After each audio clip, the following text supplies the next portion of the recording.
So welcome everybody to the third in our series of these seminars. We're going to be having two more in May and June. We've got a great panel again, investigating all these difficult questions around how we can represent climate change and new strategies for doing that. But I think what's also very interesting is the subtext of this is we're taking this theme of environmental issues as our focus, but I think we're actually talking about what photography can do much more broadly than that, and how photography can affect change and different strategies for that. So I think there's a really interesting sort of subtext to all of these discussions.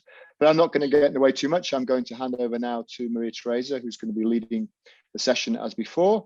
And we'll have about 45 minutes or so, or 50 minutes of presentations, and then we'll leave 10 minutes at the end for some Q&A. So please do prepare some questions and some discussion and dialogue at the end. Thank you very much. Over to you, Maria Teresa. Thank you. Thank you, Paul, and thank you, Elisa Med and Giorgio Brizio, that today are going to be sharing this conversation with me. I don't know if you've been attending other talks about this series on visualizing the environmental emergency, but in the past two episodes, we talked about how contemporary photography can sparkle and depict some kind of empathy and connectedness in order to engage emotionally with people, and so drive people into some kind of actions rather than just observing or being passive about what's happening. And the second episode was about public engagement, which is part of a very important topic where everything is connected, is really doing a research about, which is on taking important content to the public and using public space in a way that people are engaged with topics. So today we will talk about potential alternative aesthetics in environmental storytelling. And I'll share with you a presentation soon, and then after me, Elisa will do an intervention, and then we are very glad to have with us also Giorgio Brizio, which is an activist for Fridays for Future, because one of the most important things, I think, in this moment is about enlarging the points of view and trying to come up with new strategies and new ideas that involve different publics, but also that take into consideration probably one of the most important public we should target when we talk about environmental issues, which is the young public.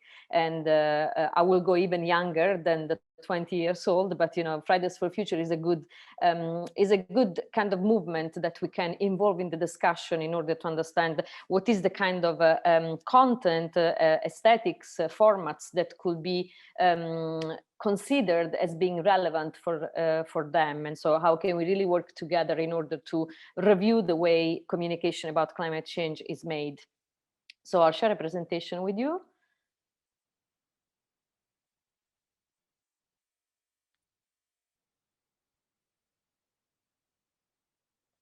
Okay. 1 second. So on our website, which is everythingisconnected.eu, you will find the previous talks. As I told you, we've been conducting this research for a while now. So despite the last two episodes, also in the past 2 years, we've been working also with Climate Visuals and still UAL, LCC, Park, in order to understand what's happening and what can be changed and what hasn't worked until now, and what are the objectives when we talk about environmental storytelling. So I won't repeat what we've been already saying. So if you feel like there is some assumptions that you don't see the connection, make sure you have a look at the past events.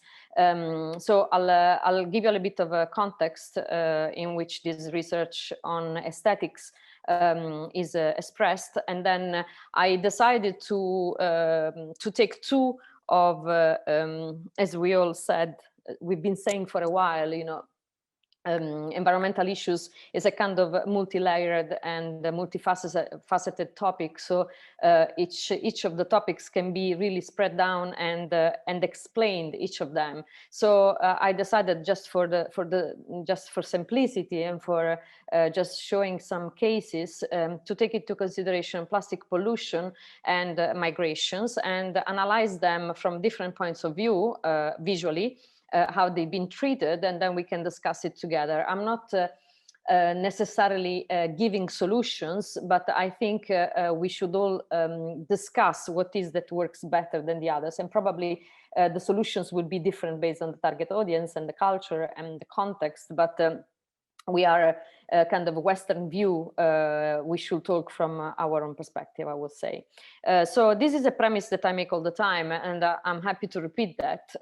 What is different when we talk about climate change or environmental issues from other social issues we've been dealing since ever, which can be famine, can be war, can be migrations itself. Is that what is required for people to do. So accepting that there is an anthropogenic origin into the climate change and the environmental crisis. Are we really willing to take responsibilities and to doubt about our own way of being on Earth? And so are we willing to accept that we are kind of the cause of the problems, and so we can really work together on finding solutions together. I want to make a very, very short premise on this. We know that there is a big debate about the individual responsibilities versus political and corporations and economical responsibilities. And sometimes I hear that individuals cannot really make a big difference because there are still big corporations and industries still polluting, or other countries like with the millions of people that really make their effort into reducing their carbon footprint or the CO2 emissions. So the problem is, how can we convince people that yes, the individual maybe is not completely directly responsible, but millions of people taking, being more aware and taking responsibility and moving millions of other people can really have a big impact on policymakers, on voting certain kind of politicians that go more towards the protection of the environment and our health. And so also sharing with people the idea that we are all connected, that what happens to the environment is actually happening to us as well. So as we can see, it's not the communication about environmental issues is not about making donations, as has been for mostly for most of the social issues we've been dealing in the past, but is about really taking responsibility. And so as a consequence, the communication should change. I'm just quoting Giorgio Brizio. He wrote recently a book called "We Are Not All on the Same Boat," and we are not. In fact, the poorest countries, so those that have contributed the least to the problem of climate change, suffer higher exposure to extreme weather events linked to climate change than do wealthy countries. Yet they lack resources to sufficiently cope with those events or to plan ahead for migration and mitigation. So there is an imbalance that, but still, when you see media, over the years, they've depicted stories coming from poorest countries, which we've seen in the past. The consequence is that they feel distant, unengaging. They feel distant from a cultural, emotional point of view, and most of the images have been focusing on shock and fear. So we are not on the same boat. We are not all on the same boat yet, still, but definitely we are all connected. So this is probably the problem. So my question is, what is the role of visual culture in tackling such an enormous issues like climate change? And of course, having different implications based on areas and culture, what does it mean for the representation we should give out? as we know, we now all talk about climate change and environmental issues, which is a great thing, because definitely is increasing awareness, and photography can have a very important role. But also we know that science is clear, has been clear, is still clear about what's happening, but obviously years of science haven't been enough to really convince people that that they should change the way, that we should change the way we stay on Earth, we live our everyday life. So probably art now can become a very important partner that together with the science can develop new ways of telling the story. So we know that in the past, the problem with the current and past communication has been exactly this. So melting ice cap, warmer oceans, intense storm, heat waves, they all seem too remote for people to really activate a change in behavior. So unless something happens really next to you, and we saw what happens this year in Germany, which has started to change a little bit the idea that the climate change is not really happening only far away from us, it's also happening in our latitude too. So unless really something doesn't happen, we don't really feel we have to change something. In the past talk, we've been sharing a very interesting insight into a peculiar episode happening in Texas, but I won't repeat it. But sometimes, the force of a community sharing the ability to quickly recover after a violent event shows that the community is very strong. So it's a kind of a confirmation that you shouldn't change anything because the community works. So there is a kind of a paradox sometimes in showing whether violent events. So another problem we have for those working in visual communication, in photography, is the idea of the aesthetized social documentary, which has been for many years criticized. And this is like a quotation from Ingrid Cichy, which is referring to Salgado, which I'm sure you all know. She says she really criticized the beautification of images, saying that what the beautification and the aesthetization of tragedy is the quickest way to anesthetize the feeling of people watching at the images, the story. So she says that beauty is a call for admiration, not to action. So we have to understand, what is the right balance in order to tell the truth, and at the same time not to scare people, because fear sometimes paralyzes people. So people don't really feel like doing anything; they prefer to turn on the other side. Or maybe the beautification of the images says like, this is beautiful. I see a lot of people going to exhibitions and seeing images that are, is this showing the suffering of other people, and say this is beautiful. And usually, again, beauty doesn't really move people to act, to do something about. So what is really what should we do? So the question remains: how can contemporary art and photography play a role in engaging actively individuals to really move and to do something, and to really be part of a movement that ultimately what we really want is to initiate in a kind of a cultural shift into living a life that is more sustainable.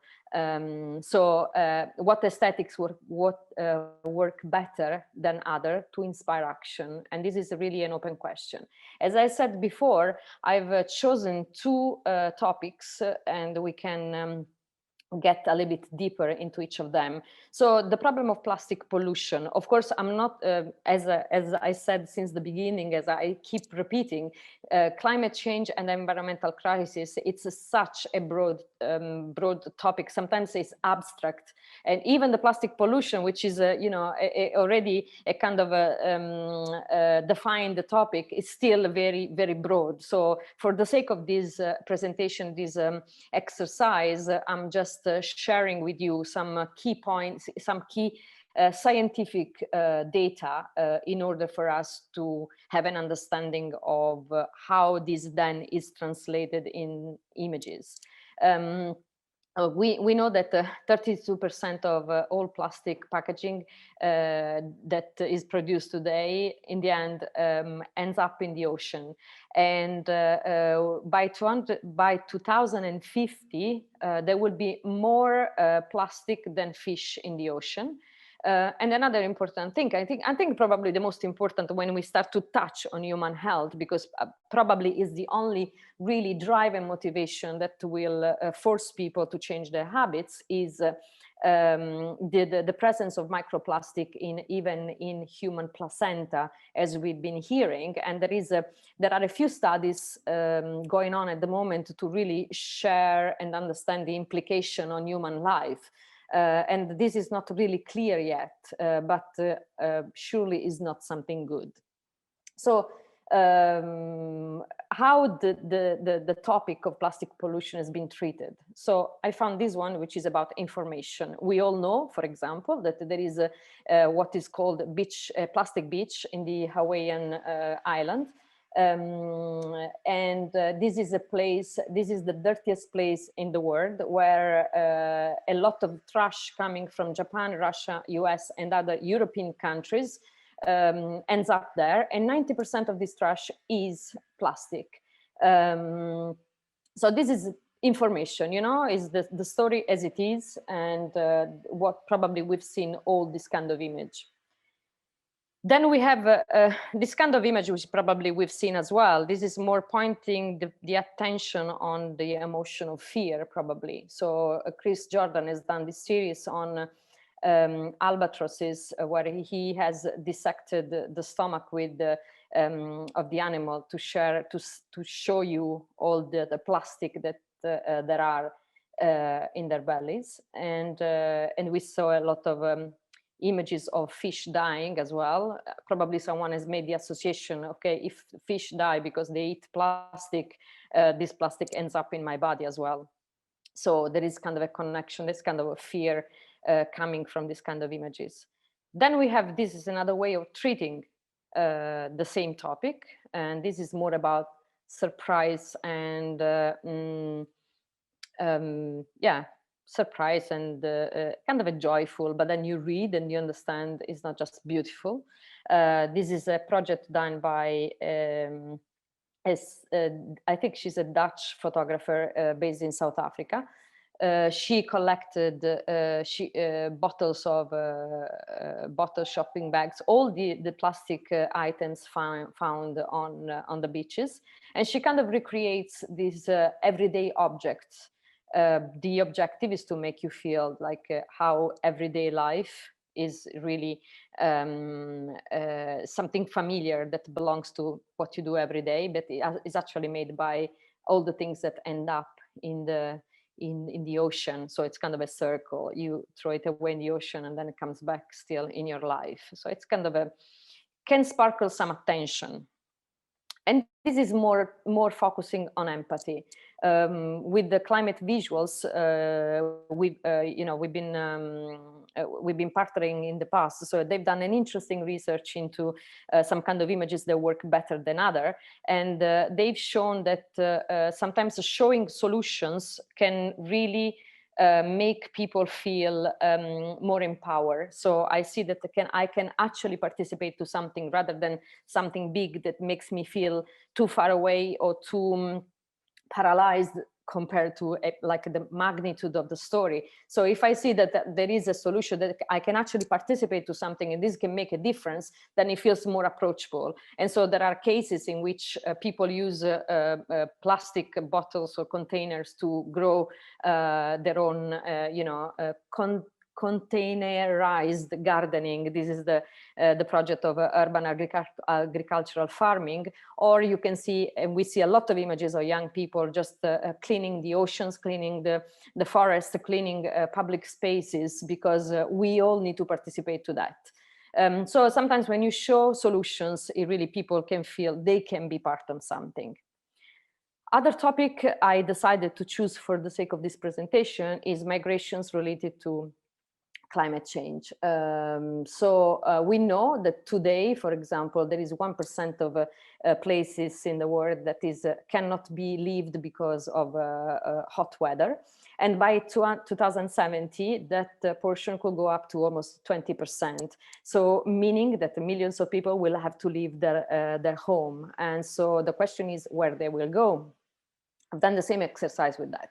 So information, this has been happening for many years. Information is a lot of people leaving their homes, like this is more representative of a Mediterranean, so more our areas. While if you go to America, most of the images are more like trucks full of people because they have to pass the border from Mexico, just to give you two examples. But you know, the key visual icon related to migration has always been about overcrowded ships and trucks and like thousands of people. So almost like anonymous, even though the objective of Massimo Sestini was that of really connecting with these people, understanding who they are, to share that, you know, beyond all these numbers, there are real people.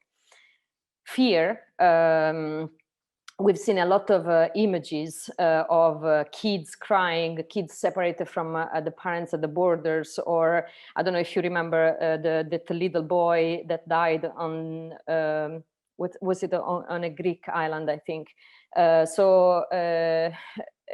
You know, obviously this kind of images can kind of sparkle some kind of need to wanting to participate in a way, and often is a donation. So an ONG obviously can, I say take advantage, not in a negative way, but can, you know, use these images as a way to kind of depict some kind of sorrow, and also lead people, drive people into to feel pity for that, and so to offer something. Of course, if we talk about climate change, is not what we are asking, but probably what we need to say is that in the future the number of migrants will increase.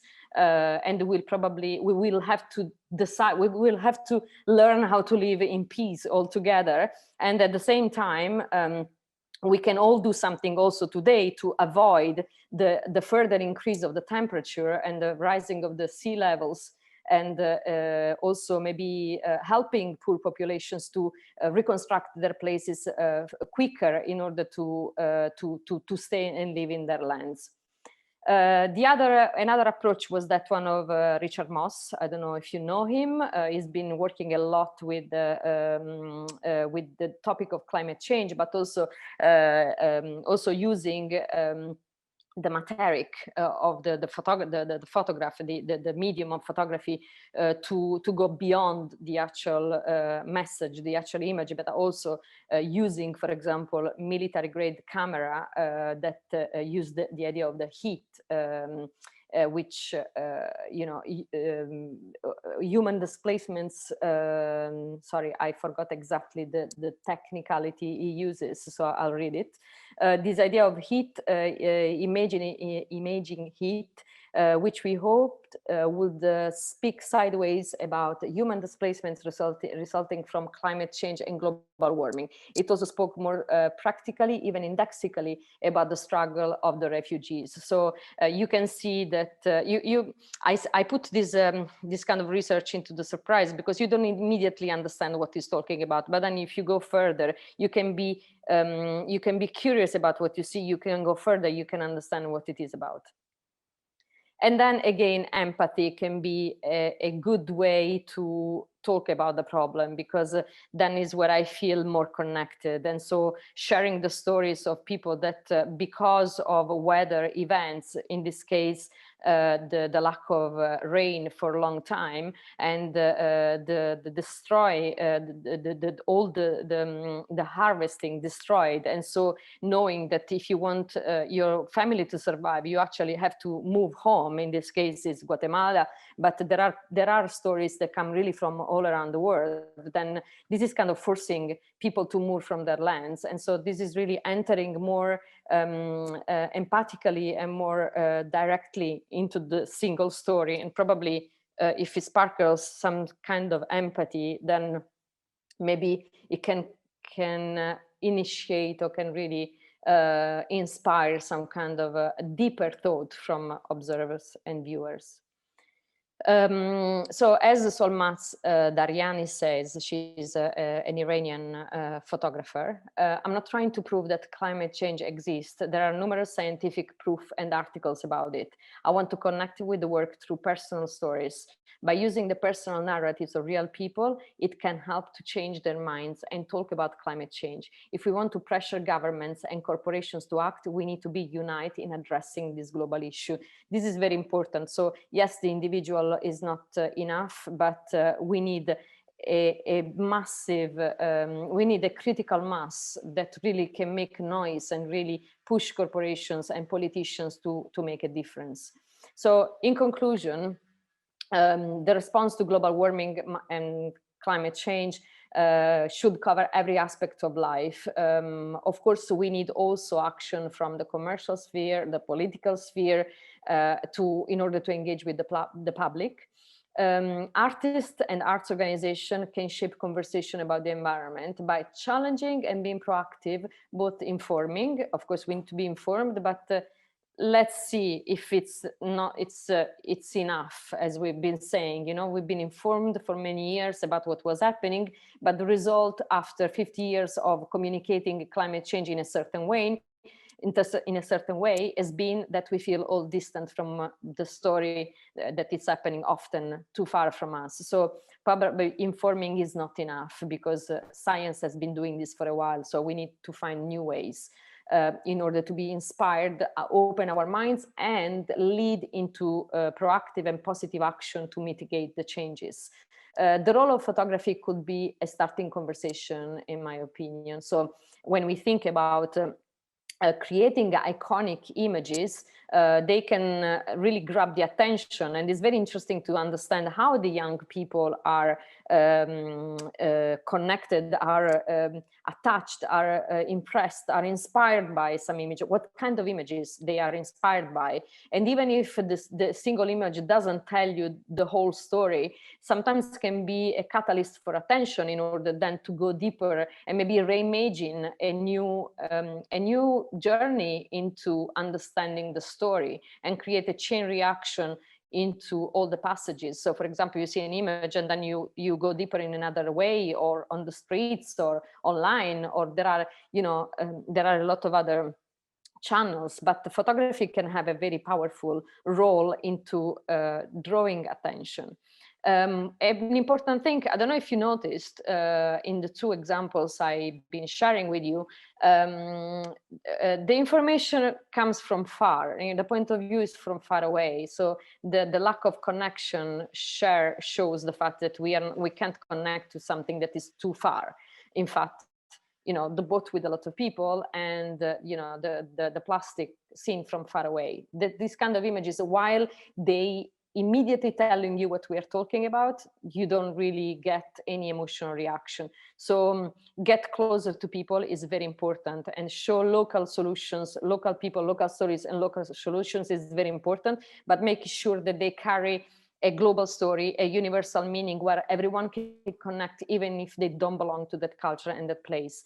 And you know, interpretation is very important. So creative, artistic interpretation are required at the moment. So it's important to you as an artist to gain trust in your practice, in your way of telling story, by studying or associating with science in terms of like data, not just like interpretation based on opinion. This is very important. And that's it. Thank you very much. I will leave the word to Elisa, which is the editor-in-chief of FOAM magazine, and it would be good to hear your opinion on it. And then we'll talk also with Giorgio. So thank you for joining us today, Elisa. Hi, thank you so much for inviting me, and thanks, Paul, and everybody at Seven for hosting it. Yeah, so it's a huge topic indeed. It's such a massive conversation to have, And I will bring today my perspective, which is the one of an editor and someone who works in the museum institution. And indeed, this conversation also belongs to the larger conversation of, as Paul was suggesting at the beginning, what can photography do, but most particularly, what do we want to do with photography? Because images don't exist in a vacuum. Of course, it's not that sometimes images drop by and they have this fantastic magical quality to change the course of history. That is a narrative that we've been telling each other for a very long time, but it doesn't really work like that. It depends on how we consume images, how we react to images, how we interpret images, and how do we feel about images. It also brings it down to the bottom of a big conversation on visual literacy. How do we experience visually the world around us, and how do we consume the mediation of these experiences coming from photographers, from artists, from photojournalists, and in all the platforms these images are shared, from devoted magazines to exhibitions to public practices to media. It's all a very complex conversation. What is important to say is that this sort of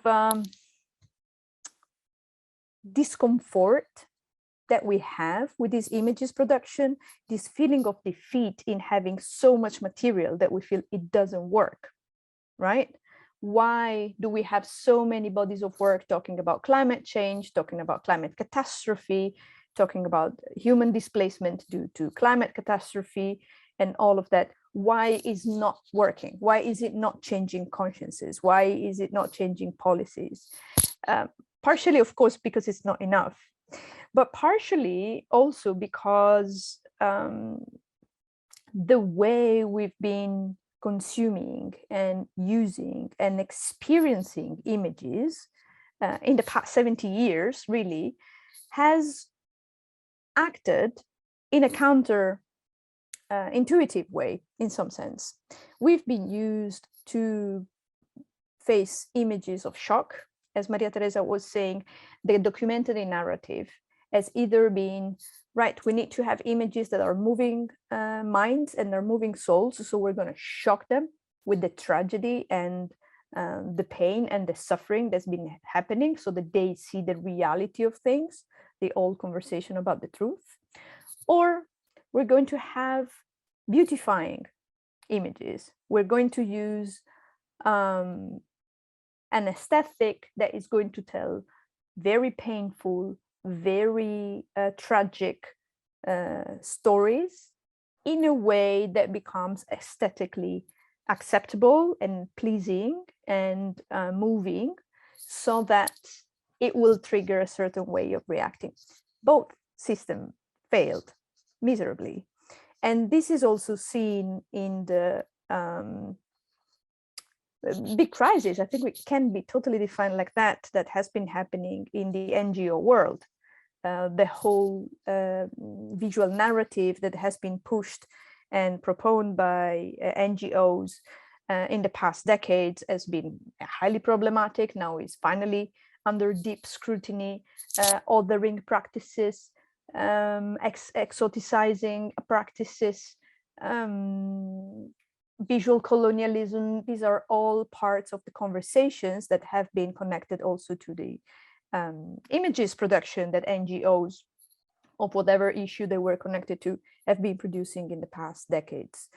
So from my point of view, or from the point of view of the platforms I also help to administer, there is a big conversation in how can we act in several ways.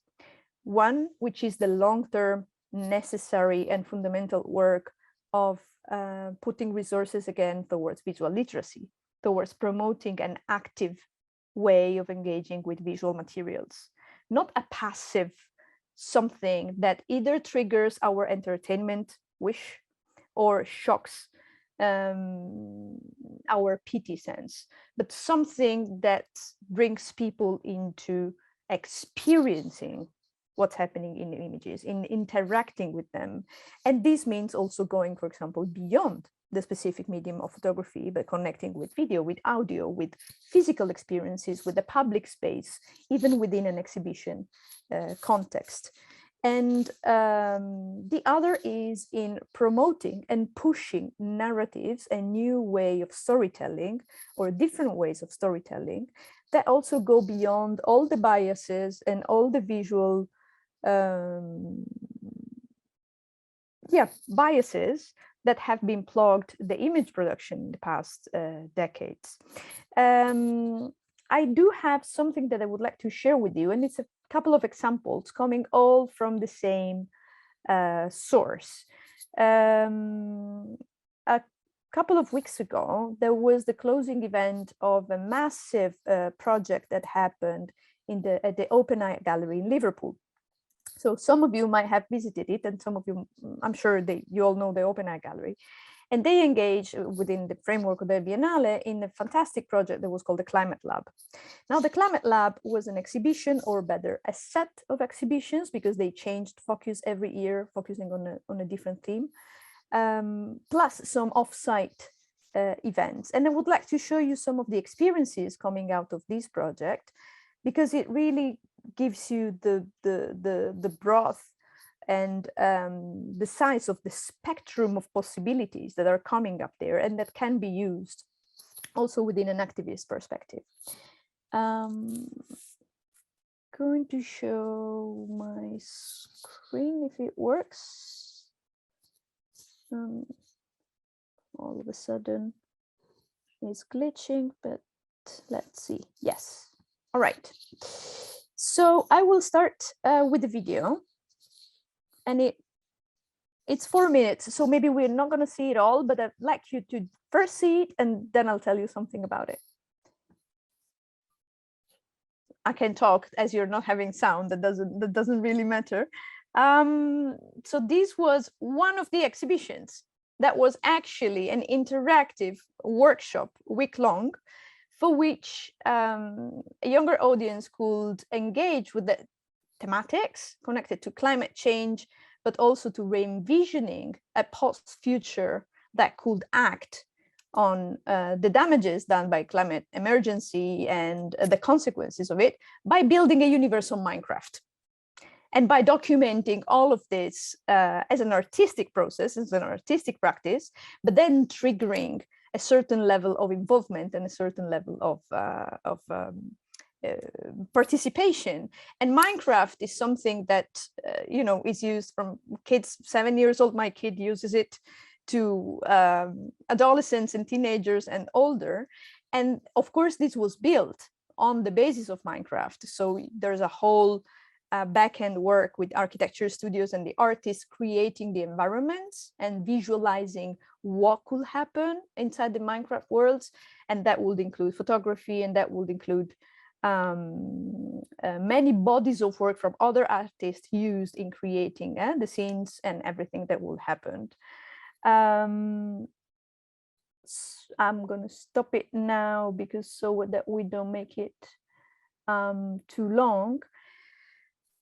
This is the website of the Climate Lab 2022. Now, of course, we've been very lucky today, and they are having technical issues at the OpenAI Gallery. And what I wanted to show you here is from this very page, you could visit the different environments and the rooms of the exhibition, but also of the off-site projects, ideally with a VR headset, but also without. And you will just click in here and enter the environment. But unfortunately, the whole thing is down. So I would like you to note down the website and just check it out later, because it was a fantastic experience, I believe, in real life. But I must say it was one of those few examples in which a VR experience of an exhibition was actually useful. Another specific project that happened, I did save some images just to show you what the type of imagery was included. A very important aspect of this exhibition and the curatorial approach to this exhibition was to shift the narratives. So whenever, for example, you will have bodies of work talking about specific events or consequences in other parts of the planet due to the climate emergencies, the authors of the narratives were the communities directly involved. They did a very strong and deep work in disengaging the white gaze and the colonial gaze that has been widely used in the past to also talk about climate emergency. There were videos, of course. This was a portion related to the Minecraft workshop that we just talked about. And there were lots of interactive experiments also to talk about biodiversity and waste disposal and much more. Another very important aspect of this exhibition, which I think is one of the most interesting examples that they had also for our conversation today, is this project by McCoy Wynne. What you see here is a real house. In some offset spaces of the gallery, Stephanie Wynne and Stephen McCoy built a real house, a real two-stone house within a protected environment. You can see everything is explained very clearly here. And this was a house that could be visited, and a house completely monitored in terms of consumption, footprint, energy waste, biological waste, mimicking the life of a family living inside the house. And being it full size, the audience of the exhibition could visit the house and interact with everything happening in the house, so to visualize in real time all the data being drawn from it, and all the hypotheses of either too much consumption or ways to engage with the domestic environment. So, for example, to work on a personal reduction of footprint, of carbon footprint. And this was, I think, a very poignant example of how artistic creation, photography, performance, and all that we talk about when we talk things that happened in museum could engage very successfully with scientists and architecture and engineering in order to provide a different way of experiencing these topics. Again, you got lots of links, so if you're interested in knowing more about this project, get on to the OpenEye website and you'll find everything in there. But all of this to say that from my personal perspective, and also from what we've been seeing in the research that we've been leading with the magazine and with the museum in the past years, the way out, if there's a way out, or one of the way out, is certainly a way that puts a very strong accent into the experience of the artistic work, documentary work, photographic work, whatever work you will be engaging with.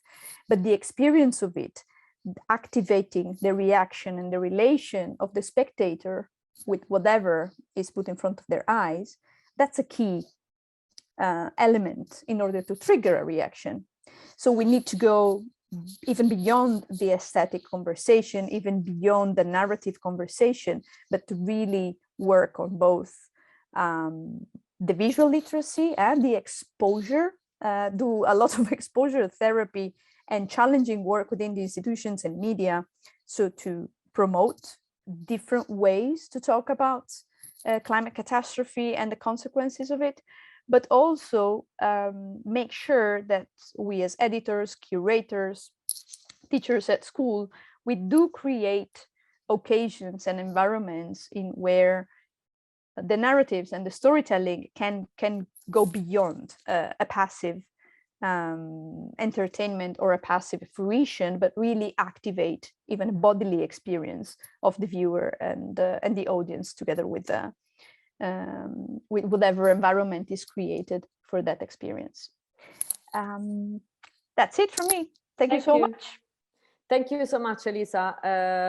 It's very good to get your opinion. We, with everything is connected, we are really going into that direction. We are trying to do some research at the moment. They're really trying to do some work that go in that direction, as I said at the beginning, especially using public space, because yes, we should go beyond the aesthetics of climate change, but the aesthetic is one of the elements that is part of a richer journey, that which is not just photography, clearly. And on this one, I'll attach like directly with Giorgio, because maybe you introduce yourself, Giorgio, and tell us what do you do, but it would be interesting to have your opinion on what kind of stories or what kind of images catalyzes your attention. Of course, you know, you are an activist for Fridays for Future. We don't expect you to talk for all the generation, so maybe some of the things are very personal. But one of the I think one of the problems we have, we boomers, is that we sometimes we see things from the perspective, from our perspective, which is fair. And I think the moment is so complex, and the topic is so complex as well, that in order to enlarge and to expand the possibility to have an impact on people, we need to consider different targets, different points of view, different layers in order to be more effective. So it would be good to have your opinion, and then if we have some minutes left, we can open the discussion. Of course, Elisa, feel free as well to ask some questions to Giorgio when he finishes. Thank you, Giorgio. Yeah, can you hear me, first of all? Okay, great. So first of all, once again, thank you so much for inviting me, and sorry for my bad English. The first thing I would like to say is thank you for the kind words spent about the Fridays for Future movement, and also about the book. Thank you, Maria Teresa, for quoting the book. I would like to start from where you basically finished, so with migration and migration related with the climate issue. What I try to do with the book is to talk about two issues: the climate crisis, and we first of all, we talk about the climate crisis, and we use the expression climate crisis in Italy, at least, since when we as movement we read what the choices that the Guardian in United Kingdom made. So decision to talk about climate crisis and not climate change, the decision to talk about global eating instead of global warming, and the possibility and the decision of trying to use a series of images that could depict the, as you defined it, the multi-layered issue that is the climate issue. And so as activists, we strongly believe that the first step in dealing with a crisis is to treat it as such. So it is very interesting for me here to talk about the language we use to define it, and to, let's say, understand how we can react. And this language has to do with words, of course, but it has to do with images. It is another role of activists is asking questions without fear, and so I'm happy that also the other people that would talk before me ask themselves questions. So I wrote a couple of them down. For example, how basically can photography inspire action, or what can photography do, or what do we want it to do? I would like to maybe give a perspective on that point, but before that, let me just say that actually I didn't present myself, but well, you already said something about me. I'm an activist, and I concentrate mainly on what happens in the Mediterranean, in the area of the Mediterranean, so of our sea and the countries which touch it, and in particular in the area of the central Mediterranean. And this is why, the Mediterranean is has become a climatical hotspot. So this is a place in which the temperature are becoming higher than elsewhere, and where the climate crisis is already very intense. And then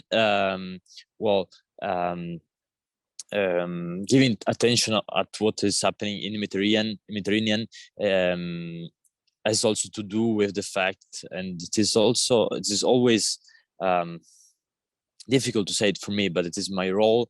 The Mediterranean has become, in the last 10 years, the deadliest border in the world. So it's the place in which people die at most in the world, trying to basically flee and go away. And this is actually unacceptable. So my question is, for example, why don't we have the climate crisis, since I quoted The Guardian, on the first pages basically every day? Why don't we have the Mediterranean issue on the first pages every day? You showed the photography, the image that became very famous by Massimo Sestini.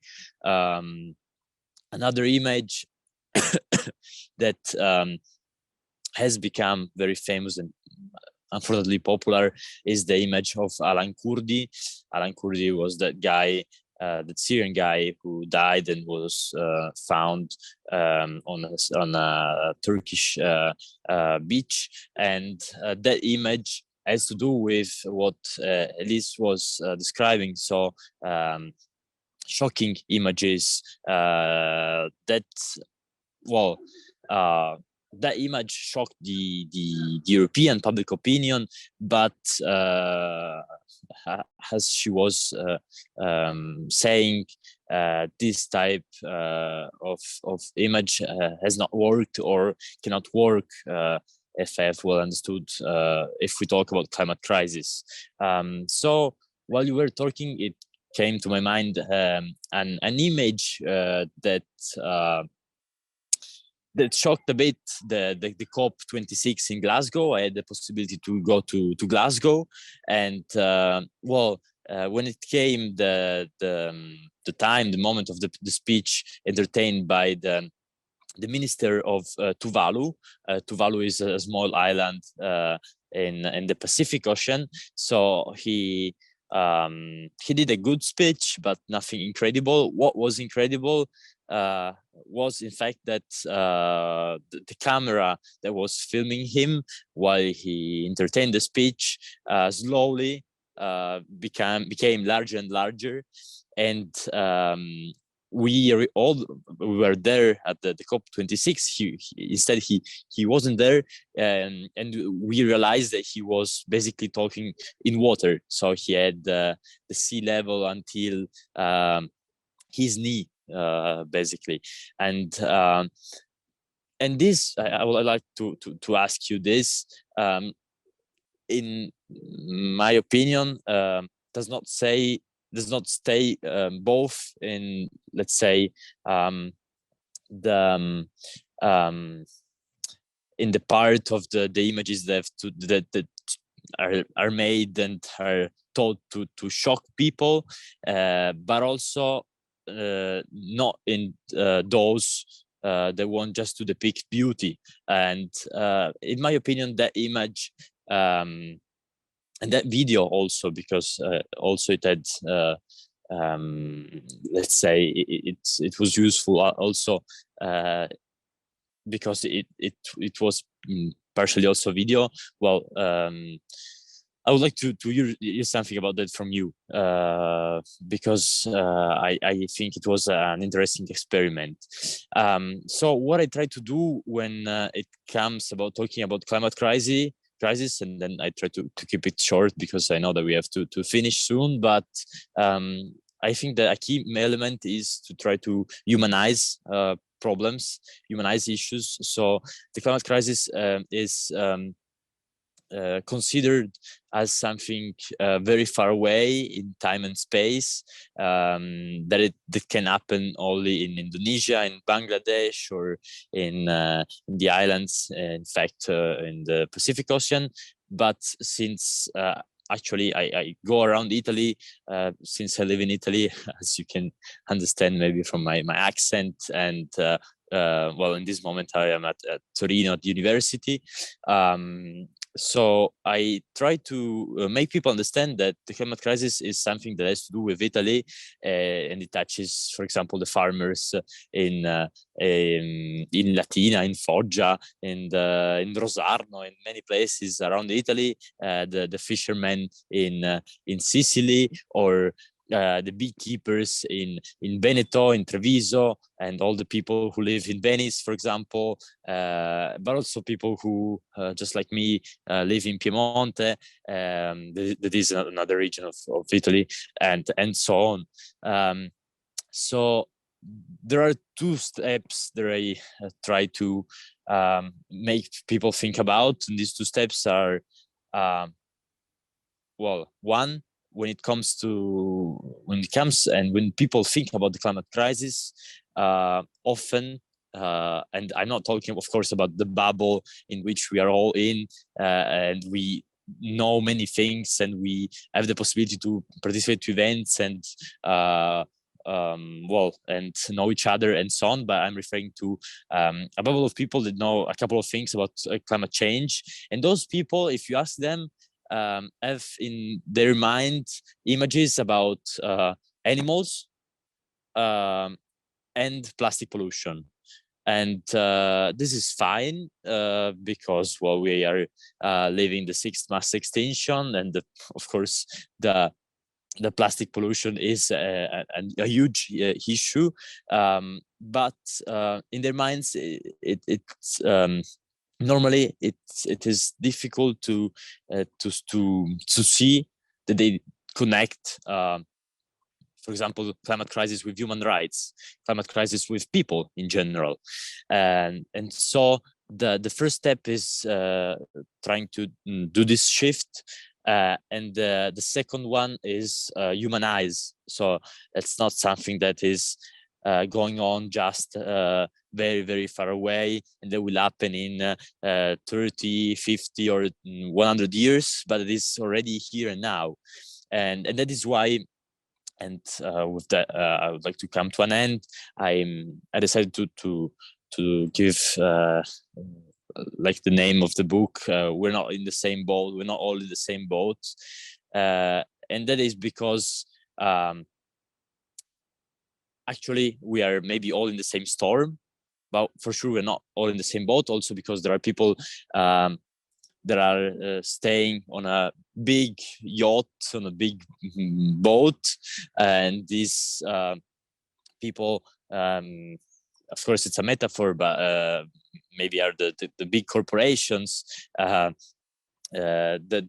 those who are responsible of the climate crisis, the 100 corporations that alone are responsible of 71% of global emissions, and I'm referring to Exxon, Total, Chevron, Saudi Aramco, Gazprom, and in Italy we have Eni, Ente Nazionale Idrocarburi, that is the 20th most pollutant,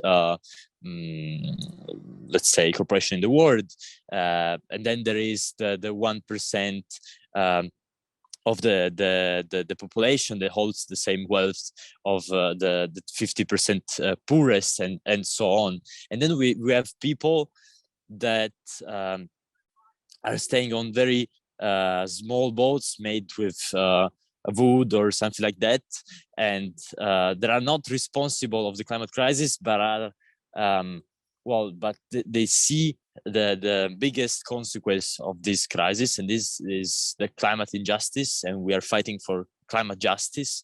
So you both made reference about the question of responsibility. Martin Luther King always said that maybe maybe you could not be responsible for something you're living, but you become responsible if you don't do something to, let's say, face and contrast it. And so talking about the climate crisis is beautiful, but it's also very complicated because the climate crisis allows you to talk about many things, but you have to be aware of the fact that you have to try to put them together. And this is difficult because talking about the climate crisis means talking about the war, talking about pandemic and so on. And well, we're not all on the same boat, but I think that we can build a boat together. We need many people on this boat. You were talking before about the critical mass, and yeah, I would say that if we will not be many, change will not be possible. Thank you, Giorgio. Thank you very much for touching all these points. I just wanted to say a couple of things. The image of Alan Kurdi you referred to, yes, didn't change massively our understanding of the causes of migrations, but they made a big changes in terms of people donating for helping ONGs that work with refugees. So, and in fact, this is what we were saying before, you know, most of the social documentary or the types of images and aesthetics used to sensibilize some people to donate have been working most of the time. But the narrative that we should tell today is different. In fact, it's interesting to agree, for example, when we associate the migrations to climate crisis, and is that a lot of people in the future will not be able to live in their own homes, or the weather events are so violent, so frequent that they don't have time to reconstruct their villages, so they're forced to leave, or the lack of rains is forcing people to leave their homes or they will starve. This will increase the number of people that will need to migrate. So what is exactly the story we need to tell people? How we can convince people that the climate crisis is directly connected with the increase of the migrations. So we need to agree on what is the key message we need to depict. And so as a consequence, then what is the image or the set of images that could be more compelling to tell that story?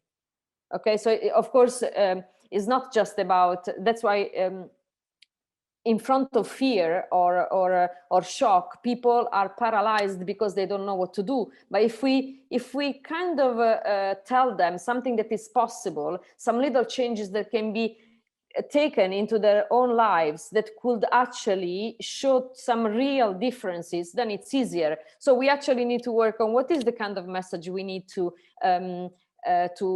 tell people in order to act some to add some changes into their lives. Elisa, do you want to say something? Yeah, I would like to reply to Giorgio. I think I'm not sure if your question at the beginning about the video presentation of the president from Tuvalu during the COP21 was directed to me. But that I remember those images, and that was a brilliant example. Whatever he was talking about in that moment, he was extremely conscious that people would listen, but you know, his presence there will not be effective, will not have made an impact. But by using that visual trick, by zooming out and showing to people what he was doing right there in that moment where he was, what was going on around there, that was the trigger for attention. And that was exactly what made people like me remember it, and people in the press give it audience. It's also about that. It's also about triggering that snowball effect that you show something that then circulates. This is why I was also talking and putting accent about the visual literacy. There is responsibility in visual literacy. It doesn't happen from one day to another. There are roles and human beings deciding what goes online and what doesn't go, or what goes on a media outlet and what doesn't go, and what goes on your 8 o'clock newsreel on television and what doesn't. So all those choices inform the type of imagery people are exposed to and the type of reactions that indeed can be obtained in there. I guess that the big drama in this whole story is that all the processes that we're talking about require time. And even focusing on solutions, which is a very useful practice, and even focusing on long-term storytelling. There was someone here in the Q&A talking about Mathieu Asseline's Monsanto body of work, for example. That's exemplary. That's a fantastic, very poignant, very effective, very informative body of work, that it's incredible in a book form. It's highly possible to experience in an exhibition form. But these are slow processes. And we don't have all that time. Simple as that. We do need a certain effectiveness in actions that all these goodwill and efforts, I'm afraid, can't keep up with. So from my side, there is some I don't want to say cynicism, but a good portion of sadness and of frustration in knowing the limits of how effective it can be. But pushing on the visual literacy for me is fundamental. Going back to the image of Alan Kurdi, if that kid, that was a 4-year-old kid, would have been a white boy from Milan, the conversation the day after would have been on safety in the Mediterranean. How can we prevent these strategies to happen? Whereas after that picture came out, yes, there was lots of money going to whatever migrant relief actions, but it was more about, yeah, he died, huh? Really sad. We should probably put some more toys in Moria or in all the refugee camps. And so this is about not much what kind of message we want to put into images, but in how people experience them. And we have a limited action in there if we do not work on visual literacy, if we do not work in dismantling all the biases that go around all this type of imagery. I totally agree. Yeah, totally agree. Thank you so much. Yeah, thank you. Totally agree with that. And I think what is missing, we've been talking about this in the past a lot, but what is missing is the connectedness of the events. So sharing again, you know, when we say that something doesn't belong to us, in fact, you've made the example, a kid from Milano, a kid from Turkey. What is the difference is that we don't feel connected to the kid in Turkey because it's far from us, because it doesn't belong to our culture, and because the media decide how to drive our attention. So that's why we need to rethink the narration around important topics. But again, I think what it will work more is to share that even if someone feels like it's far from us, actually is connected directly with our everyday life, because a lot of things that we do, because of what we vote, because of what we buy, because there is an injustice in the world that leads people into leaving their homes, which then has consequences in our life, but is actually caused by our way of living. So this is the narration we should work more on, trying to be more effective. Of course, this is a broader topic that can't be solved just with the topic on aesthetics, of course. But I think that is the direction. And well, we can add more, but Giorgio, it was interesting. I wanted to understand if just for the sake of this topic, aesthetics, the 4 examples I shared with you all about the migrations, what do you think about them, like the information, fear, surprise, and empathy? Do you think there is a chance that some of them are more effective to people in order to convey the message we want to convey? Well, thank you for the question. But you know, activists are very good at asking questions, not very good at giving answers. But still, I think that the key element is to humanize, empathize, understand what is going on. And I always, as an activist, try to take the more positive aspects, even from the issues that are not positive at all. Think about the pandemic, but the war. Well, we are as the European Union now, let's say, we have opened our borders to 4 million people from Ukraine, but just last week we didn't give a place of safety to like a fisherman ship who saved 20 refugees, 20 people going away from Syria in the Mediterranean.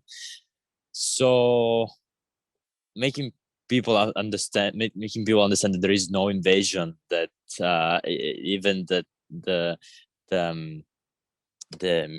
migration issue can be something positive and not something negative. Also because Italy, without people who came here to work and to stay, would not work in for real in this moment. That would be fundamental and important, I would say. And so it's not fear, it's partly information, but in my opinion, it's humanize and understand and work together, I would say.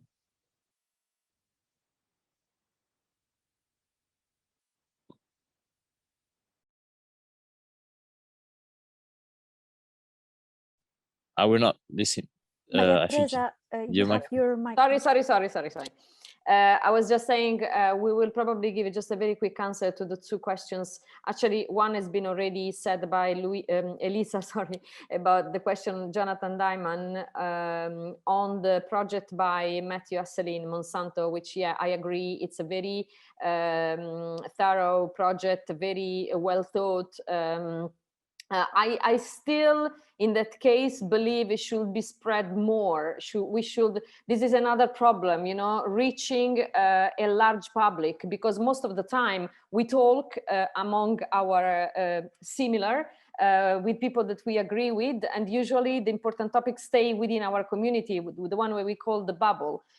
So that's such a very powerful project. They should go to the streets, they should go into schools, should go in the places where people that usually don't have access to this content, they should benefit from having a look at this kind of projects. So more about spreading. And the first question from Ted Ostrovsky, which says the difference, there is an extreme between Salgado beautifying and Macallan, which is more like on the other end of the scale, exposing the dark horror of the subjects.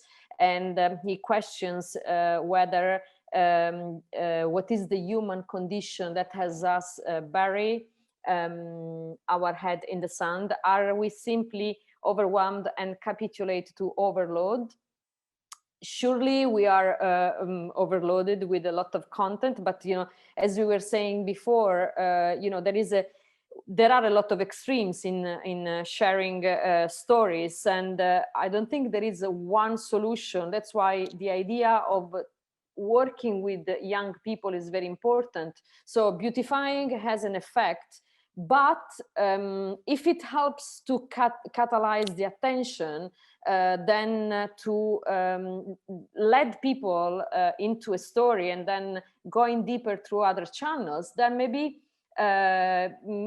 beauty and surprise and extreme creative interpretation of the story can be justified because it helps to draw attention, and then you get people into the story. I don't know, this is just an opinion. This is why we need to discuss. I don't think there is one response, one right response, but in my opinion, beautifying is not lack of respect to the suffering of people. Beautifying, or not maybe just beautifying, but maybe as the example I shared with the plastic pollution, maybe something more surprising and creative can be a good catalyst for the attention of people that usually are not even interested in some kind of topics. And so like you can go deeper and more documenting and narrating through another channels, but if it helps to drive attention, can be a possibility. I don't know, Elisa, if you want to add something. No, I completely agree. Yeah. Cool. I see other questions coming, but Elisa, there is one for you, I think. No, one for you, for me. Shannon Johnston.